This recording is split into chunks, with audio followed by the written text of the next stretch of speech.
Welcome, everyone, to this briefing brought to you by the Israel Defense and Security Forum, IDSF. In Hebrew, our name is Abitronistim.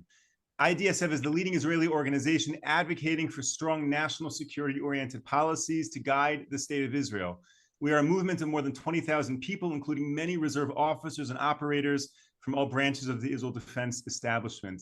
Thank you, of course, to all of our viewers and supporters for tuning into this briefing and our previous briefings so that we can really bring you behind the headlines what is happening here in Israel. It's a great pleasure to be joined today by Flor Hassan Nahum as well as Emily Schrader, two very vocal voices coming out of Israel and really defending Israel on the international platform. Flor, maybe we'll start with you. You joined us a few months ago. What can you tell us in terms of what you think has changed in this war over the past few months and how it's being perceived in the world?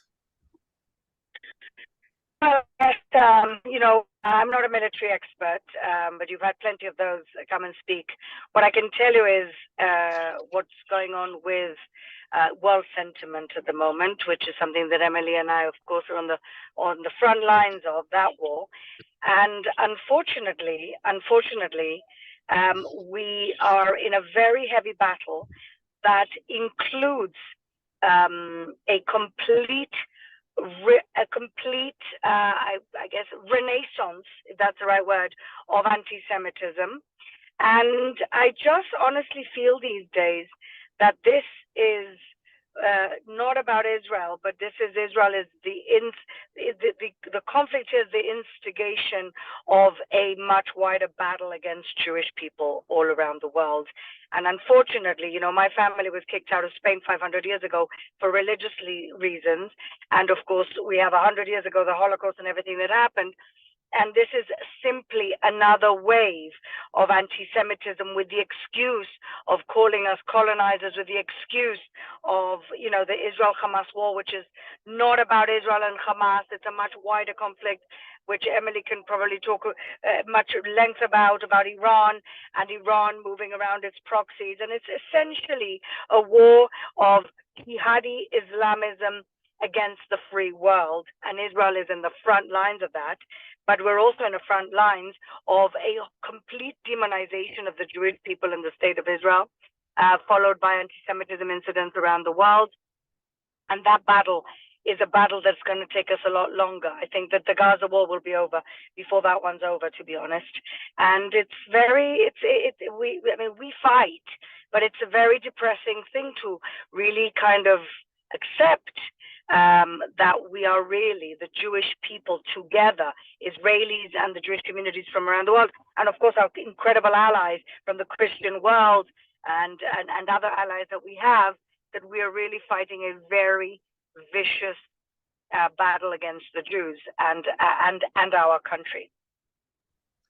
It's important to hear that because in our briefings, we're very military focused. So we look at Hamas as the enemy, Iran as the enemy, but to hear that it's a global war against anti-Semitism certainly puts a new perspective. Emily, do you have a perspective on that issue?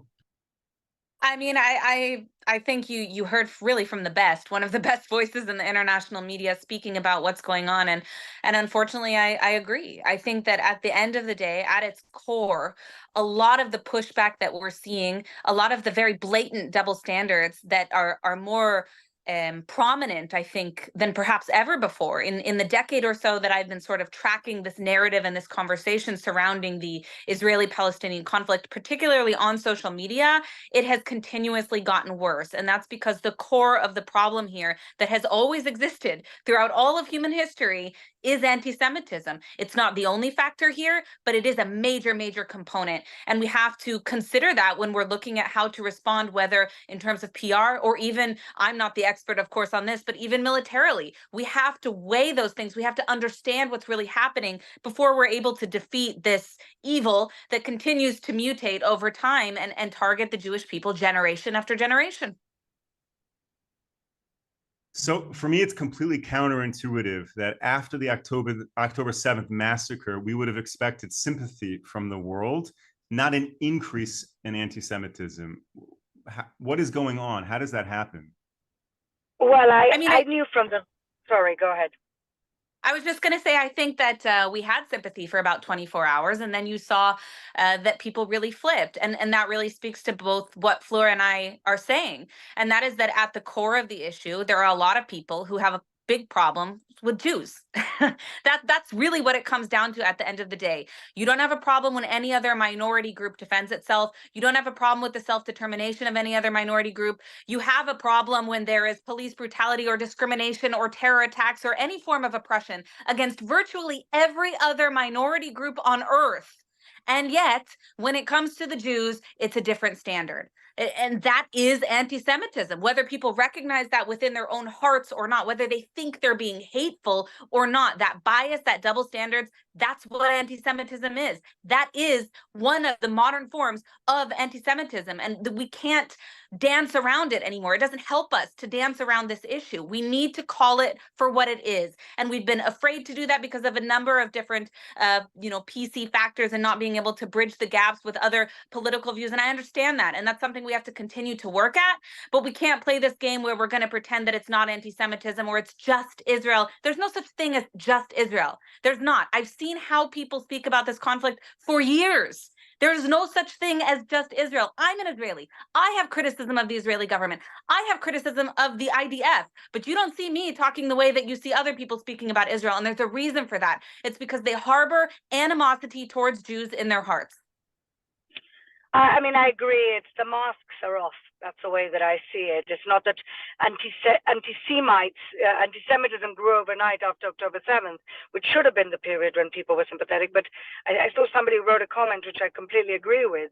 I read a fantastic book about a year ago called People Love Dead Jews. And it's okay as long as you're the victim. It's okay as long as you've been slaughtered. Then you might get a little bit of sympathy. But the minute you fight back, that's not the Jew they want to see. And that's when the fangs come out against us. And all those people that started demonstrating were people that harbored real resentment towards Jewish people for many different reasons. And the masks were off, we smoked them out, and that's what we're seeing around the world. I mean, just this morning I was on UK radio, and they had a segment when they were talking about people desecrating Amy Winehouse's statue and somebody, wiping off Israel on a birth certificate. And I'm thinking, well, what do you want when the media has been complicit in villainizing Israel for so long? It's given people the excuse they were looking for to hate Jews. And now, of course, it comes out, and then the countries go, oh, how did this happen? Well, how did this happen? It's years and years and years of indoctrination and vilification of the only Jewish state in the world. How did this happen?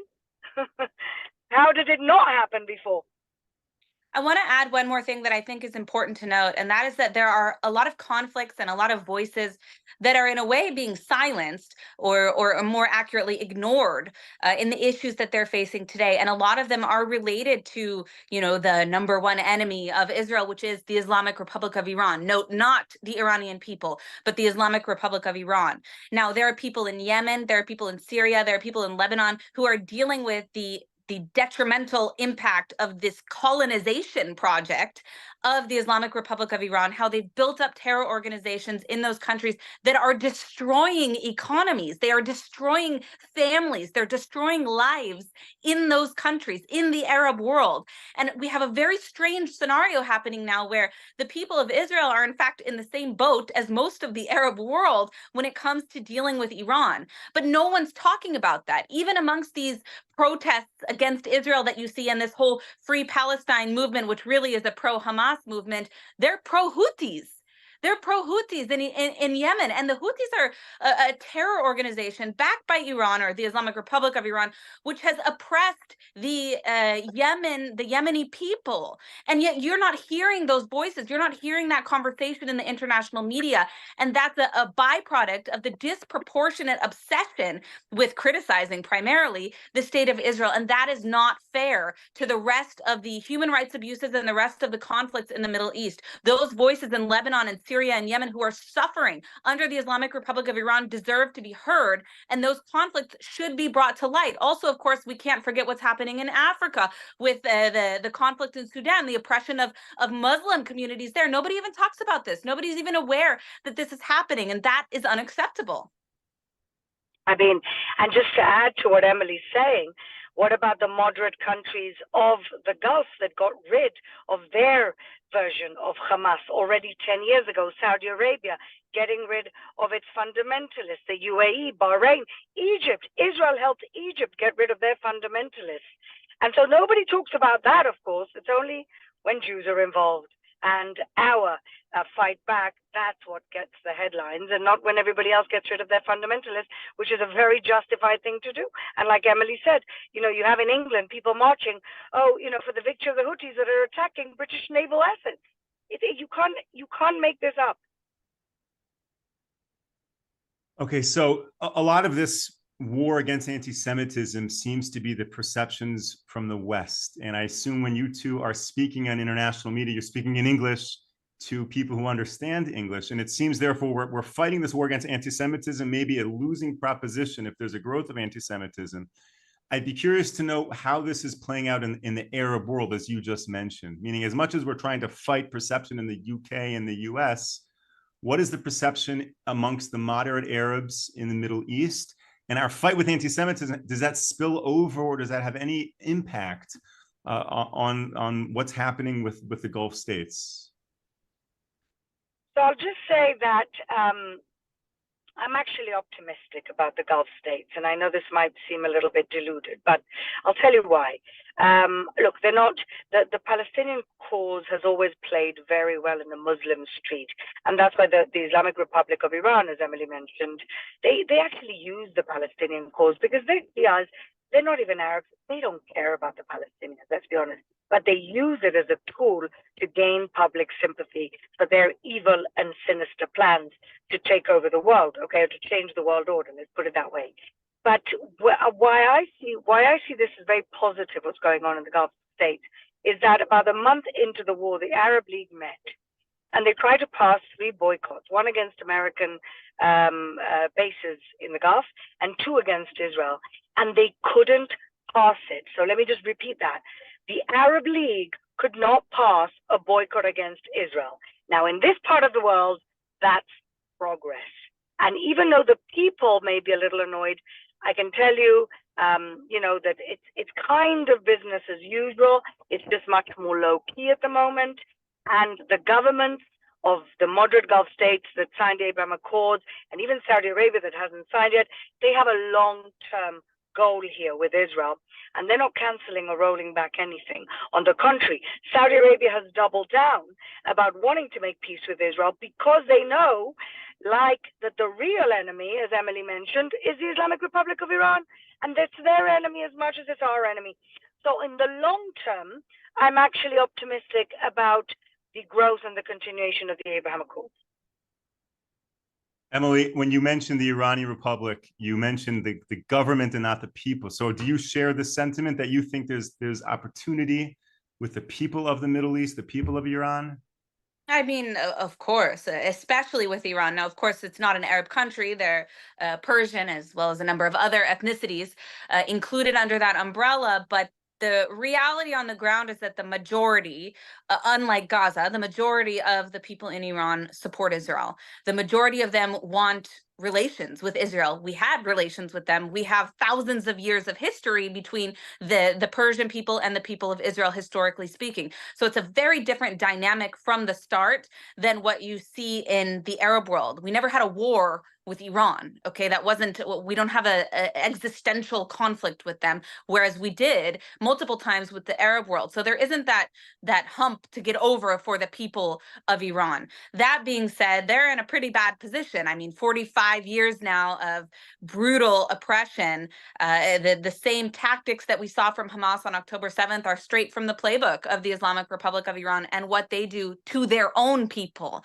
So that's why you see for the first time a lot of Iranians in the diaspora and also inside of Iran. I get messages all the time from Iranians in Iran saying, we support you, we stand with Israel, we support you in the fight against Hamas, because they understand what's happening. They understand what these organizations do. They understand the level of depravity of Hamas, of Hezbollah, of the Islamic Republic, and how their government has assisted and made these tragedies possible throughout the region. So they're very outspoken and very much against what's happening at the government level. They're just not really in a position, practically speaking, to overthrow this regime, despite trying multiple times. And I could spend another 3 hours talking about what the West should do in response to support the people of Iran that does not, in fact, include a war.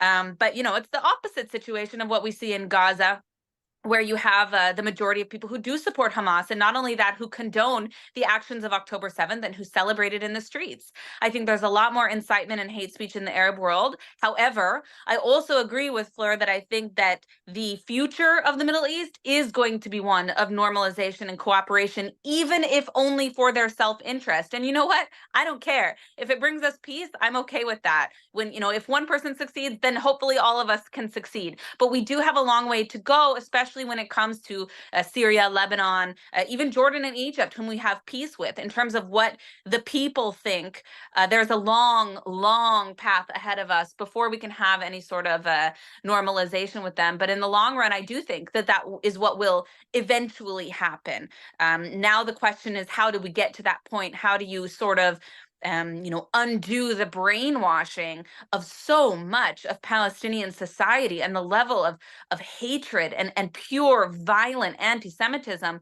that they think is fantastic? This is not the path forward, not for them, certainly not for us, and not for anyone else in the Arab or Muslim world.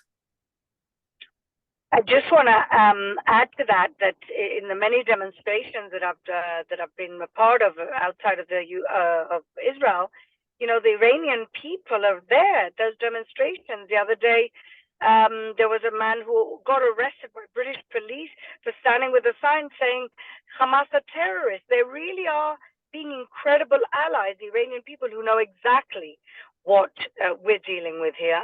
And also, I want to say, to reiterate what we were saying earlier, that yes, it is self-interest. So Saudi Arabia has self-interest. They want a defense pact with the US. So what?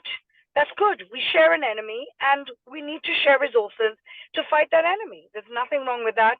And that's how things are done in the Middle East and everywhere else in the world. So many of our viewers are keyboard warriors. They post on social media. They write to their elected officials. They write op-eds. In this war against anti-Semitism, against hate, you two are at the forefront. What would you recommend to focus on? How would you recommend spreading whatever message it is to the world at this time? Emily, you want to jump in on that one? Yeah, I'll start. I may be a little bit biased because it's sort of my area of focus, of expertise, but I really truly believe that the path forward to actually changing the Middle East and seeing the path that began really with the Abraham Accords, to seeing that path fulfilled, is by eliminating the Islamic Republic of Iran. And I don't mean that by dropping bombs on them necessarily, but what an individual can do to support the people of Iran, to call for regime change in democratic countries where they have the privilege that the people of Iran don't have, of voting and choosing their elected officials, is to bug them constantly about this issue. Call for stronger sanctions, call for sanction enforcement, call for a zero tolerance approach, call for designation of the IRGC outside of the United States where they already recognized it, but in Europe.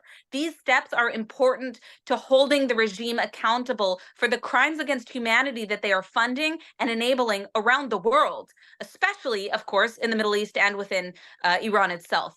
But that doesn't change unless we show elected officials that we care about what's happening and that we understand that there's a link between those terrorist organizations and the funding and the programs that they're doing beyond just the nuclear program. If we show elected officials that that is an important agenda item, then that will be reflected in policy. And we have that privilege in democratic nations. And so I really want to call on people to raise awareness of this issue, to speak about it on social media, to write op-eds, to write to their elected officials, to call them every day if they can, to call them every day and just say, this issue is very important to us. Right now, there's a bill on the books, the Masa Act, which is additional targeted sanctions for some of the officials of the Islamic Republic of Iran. This is very, very important in the United States. Pay attention to this issue legislatively, because it affects us on the ground in Israel. It affects lives in the Middle East. It might seem like nothing. It might seem like nonsense on social media to you, and you don't see how you can actually make a difference. It can make a difference. Please engage. Please speak about this issue. Speak about it because it's important for us as Israelis. But frankly, even if you're pro-Palestinian, it should be important to you, because there's no future for those people. There's no future for the people of the Middle East if we continue to see this terrorism and this funding and support of terrorism from the Islamic Republic of Iran. I would agree that, unfortunately, we have a world full of Chamberlains who are trying to appease a predator country that has made it very clear what they want. They've said they want to destroy Israel. Doesn't seem to bother anyone. And really, what we need is a few more Churchills, people to stand up. And I don't know whether I agree with Emily. I think that eventually we will end up at war. I mean, the free world will end up having to do a war with Iran. And unfortunately, bombs may have to be used in the end.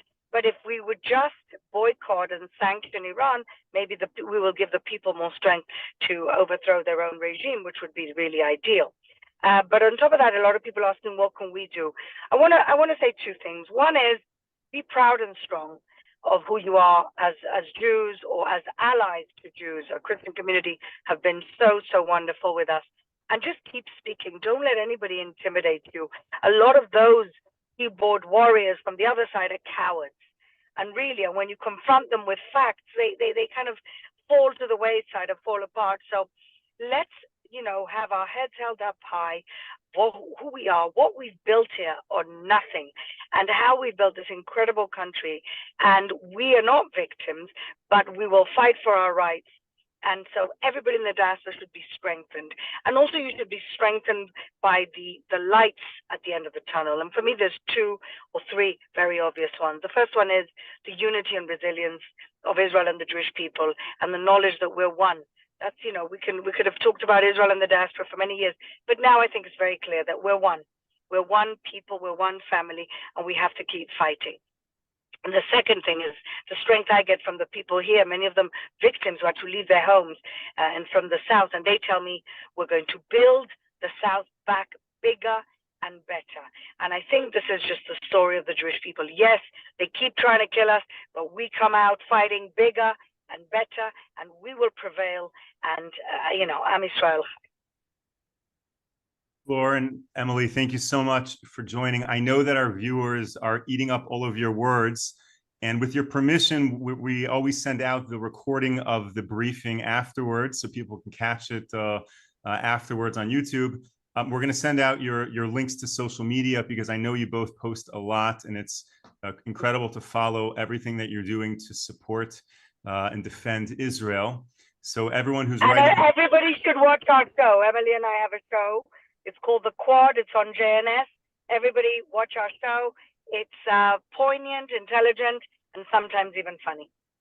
Amazing. And I see that linked in your social media. So if they go to social media, can they get through there? Or we should also we'll send out an additional link to that as well. And I think, General Avivi, are you on the call with us? Yes, Moshe, yes. I'm here. Amazing. General, are you able to... Thank you very much. It was fascinating, truly. I'll say that I just went out from a meeting with the Amir Baram, the deputy of the chief of staff of the IDF, a long meeting, very interesting. I can say that the army is in full readiness to go to Rafah. We are operating still in Khan Yunis with many achievements, and as long as we have effective operation and we get intelligence and we manage to destroy the enemy, we are continuing also in Khan Yunis. And we have a division with 2 brigades that is operating in North Gaza, so we are maintaining all the time contact with the terrorists in North Gaza, destroying infrastructure. Yesterday, they killed more than 40 terrorists in the northern part of Gaza. So we're continuing to move forward. I felt that overall the morale is very high in the army. The army is also preparing for a possible war in Lebanon, which at the moment seems pretty imminent. And the units are training and equipping and doing everything they need. So maybe the next briefing, Moshe, I'll go into more details about many issues that came up in this meeting, which we can talk about. Wonderful. That's a teaser for the next briefing. Thank you, Flor, Emily, General Avivi, for sharing with us today. Thank you, of course, to all of our viewers and supporters for joining this briefing. We will be back with you tomorrow, 10 a.m. Eastern Time. Until then, stay safe, stay strong. Take care, everyone.